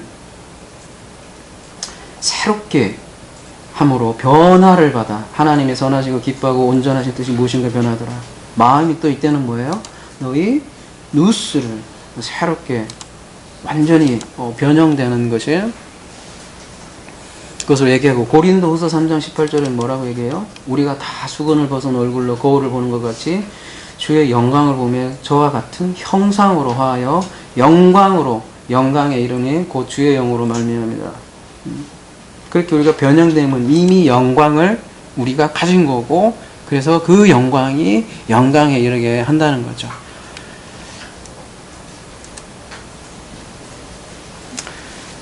그래서 부활된 몸은 지금 몸과 전혀 다르죠. 그래야 우리 소망이 있지. 아니 육체가 뭐 그렇게 미련이 있어서 자꾸 뭐 그렇게. 그래서 고린도서 15장에 보면 지금 우리 몸을 뜻하는 사르스를 쓰지 않고 소마를 계속 쓰는 거죠. 지금 뭐 기독교에서 얘기하는 거는 자꾸 그래서 죽은 이후에 다시 그 육신이 다 살이 달라붙는 그래서 그 화장도 못 하잖아요. 그래서 무서워서 다시 다 일어나야 되니까 옛날에는 화장도 못 했잖아요. 그래서 지금은 좀 나아졌는데 지금은 우리 믿음이 없어진 건지 모르겠지만 하여튼 그래서 죽은 후에 육신의 부활을 지금 아직도 그렇게 생각을 하고 있단 말이에요. 근데 거듭 말씀드리지만 부활은 지금 여기에서 이루어진다고. 그래야만 천국이 지금 여기에 있다는 천국은 가는 것이 아니라 강림하고 여기에 임하는 것이라는 성경 전체 주제하고 맞단 말이에요. 당연히 그렇고요. 그렇게 부활된 자는 영광의 소마를 그러니까 지금도 입었고요. 그러니까 지금은 이제 이렇게 우리가 약한 육체의 그릇이 보이기 때문에 그게 안 보이실지 모르지만 그 영광의 몸으로 변한다는 것을 우리에게 영원한 소망의 메시지를 주는 말씀 빌립보서 3장 21절로 가보겠습니다.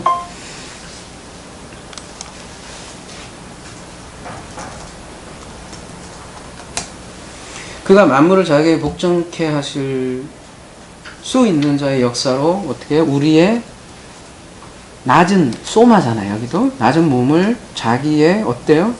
영광의 독사의 몸을 형체와 같이 변하게 하시니라. 이때 영광의 몸이라고 해서요.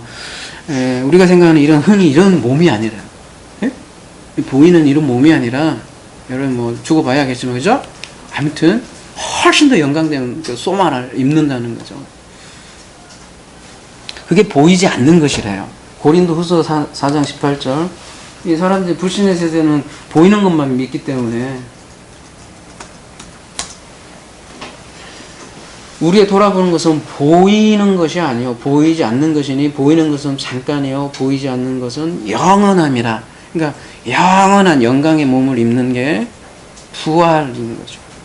근데 이미 우리는 부활을 했고 죽음을 면했고 우리의 육신을 장막을 벗어나면 그 영광의 몸을 확인하는 것뿐이라요.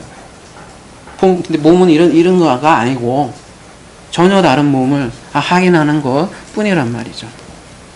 예수님 그런 영광의 소마로 부활하셨다는 거죠. 육신의 몸이 아니고 예수님께서 부활하셨는데 이제 뭐 이런 다양한 형태로 이제 제자들에게 보여주는 거는 그러니까 어떤 인카네이션 좀 낮춰주셔서 보여주신 거예요. 뭐 옆구리 해볼래 이런 거는 사람들이 다 환상도 보고 하잖아요. 다 보여주신 거는 우리 수준으로 맞춰줘서도 볼래 이렇게 하지만 그게 실체는 아니라고. 인카네이션이라고. 구약에서도 늘 그랬잖아요. 구약에서도 천사들이 나타나서 인카네이션 하는 것들은 그렇다고 그게 실체가 아니고 훨씬 더 영광스러운 거라는 거죠. 지금도 무덤은 터져야 돼요. 그래서 무덤은 터지고 무덤으로부터 에크네크로스로부터 그래서 부활을 하고 그 부활이 소마 내가 지금 소마 푸뉴마티코스였는데 죽어 있을 때는 소마 푸시키코스였는데 소마 푸뉴마티코스로 지금 살아가고 소마를 탁 벗어나면 나중에 푸뉴마티코스로 영원히 산다는 것이죠. 고린도후서 5장 1절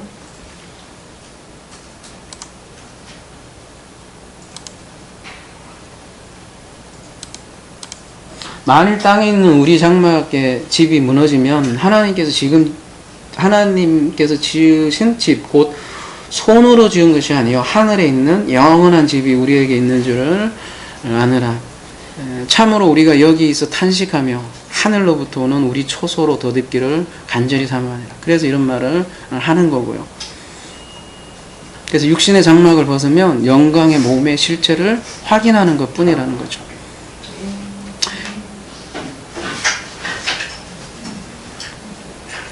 우리가 지금 피자를 시켜서 왔잖아요. 피자가 온다는 확신이 있잖아요. 그죠? 저게 우리의 배고픔의 영광의 실체잖아요. 근데 오잖아요. 그죠? 확인하잖아요. 그때 되면 그 피자를 확인한 것처럼 확인한다는 것이죠. 그래서 영광의 몸의 실체는 낮은 몸보다 훨씬 뛰어난 영광의 몸이라는 거예요. 이게 우리의 소망 아니겠어요? 응? 저 피자에 보다 훨씬 더 지금 허기져서 먹는 그 맛있는 것보다 훨씬 더 영광스러운 피자보다도 더 멋진 그 영광, 이것이 우리의 영광의 소망입니다. 그래서 이미 부활된 자만이 그런데 이러한 소망을 가질 수 있다는 것이죠. 응? 지금 뭐 그런 부활을 확인도 안 하고 이게 무덤이 터져서 예수님의 그리스도의 부활을 확인도 안 하면서 안 됐으면서 막연히 미래에서 보는 그런 사람들은 확인이 안 된 상태고 어떻게 그런 사람들이 또 소망을 할 수 있는 것이죠. 그래서 어때요? 이미 맛본 사람만 피자를 맛본 사람만 피자 맛을 알잖아요. 그런 사람만 영광의 실체 말 그대로 예수님을 만남을 소망해요, 안 해요? 네, 그러니까 육체를 벗은 그 예수님 다시 볼 걸 소망하잖아요. 그게 마라나타예요. 그게 진짜 마라나타라. 사람들이 생각하는 손오공 우주 그게 아니라 진짜 그 영광의 몸 실체를 만나는 그 순간 마라나타 주님 오셔서 그게 우리의 진정한 소망입니다. 이러한 영광의 몸을 입기를 소망합니다.